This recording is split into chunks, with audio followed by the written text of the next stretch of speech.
আমরা বাংলাদেশের একটি লাল সবুজের একটি উত্তরীয় তাকে আমরা প্রথমে আজকে একটু দিতে চাই।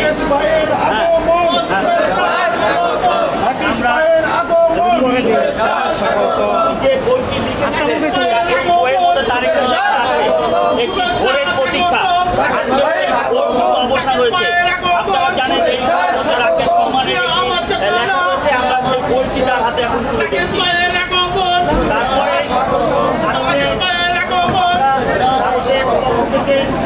তাকে ব্যাস আমরা করিয়ে দিতে চাই এবং সেই ব্যাসটি আমি তার উপায় এখানে রয়েছে, আমি তাকে অনুরোধ করবো আপনি একটু করিয়ে দিন।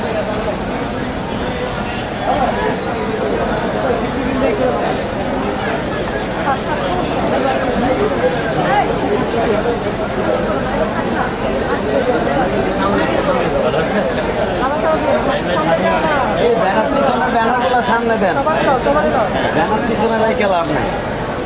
ধন্যবাদ। এরপর আমরা আমাদের বাংলাদেশ জাতীয় মানবাধিকার সমিতির পক্ষ থেকে তাকে একটি আমরা মেডেল আমরা পরিয়ে দিচ্ছি।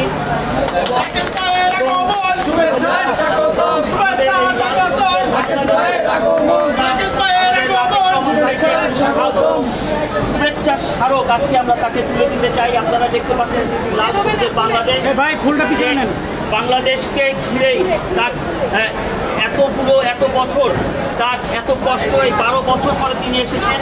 আমরা তাকে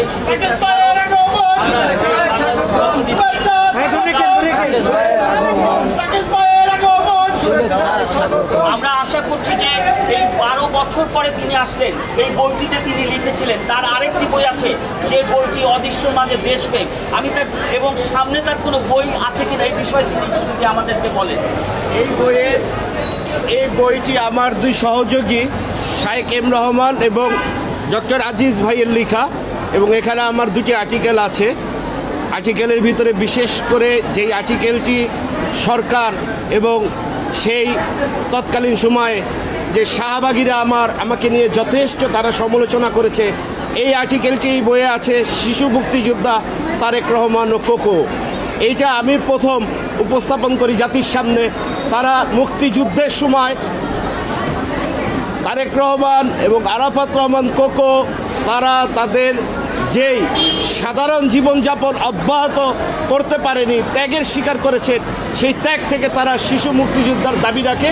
সেটি এই বইয়ে বিস্তারিত আমার দুটি আর্টিকেল আছে।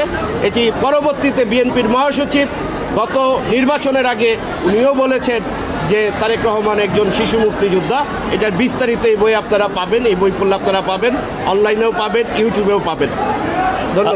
ধন্যবাদ। আমরা আজকে হযরত শাহজালাল বিমানবন্দর থেকে আমি মঞ্জুর হোসেন ইছা এতক্ষণ কথা বলছিলাম। আমরা রাকেশ রহমান বিশিষ্ট লেখক, গবেষক এবং বাংলাদেশের একজন বিশিষ্ট রাজনীতিবিদ, বাংলাদেশ লেবার পার্টির যুগ্ম মহাসচিব। আজকে তিনি বাংলাদেশে এসেছেন। আপনারা ইতিমধ্যেই দেখেছেন এলাকাবাসী সহ স্থানীয় গণ্যমান্য ব্যক্তিবর্গ তাকে স্বাগত জানিয়েছে ফুল দিয়ে এবং ব্যানার ফেস্টুন নিয়ে এসেছেন। এবং আজকে তার এলাকায় সেই ফরাজগঞ্জে একটি নাগরিক গণসম্বর্ধনা রয়েছে। আমরা সেই অপেক্ষা থেকে আজকে এই হযরত শাহজালাল বিমানবন্দর থেকে আপাতত আপনাদের কাছ থেকে বিদায় নিচ্ছি। আমি মঞ্জুর হোসেন ইসা। আপনারা সবাই ভালো থাকবেন, নিরাপদে থাকবেন এবং আমরা আবারও আমাদের রাকেশ রহমান বিশ্ব লেখক এবং কলামিস্ট তাকে শুভেচ্ছা, অভিনন্দন এবং কৃতজ্ঞতা জানাচ্ছি এবং বাংলাদেশে তাকে স্বাগত জানাচ্ছি।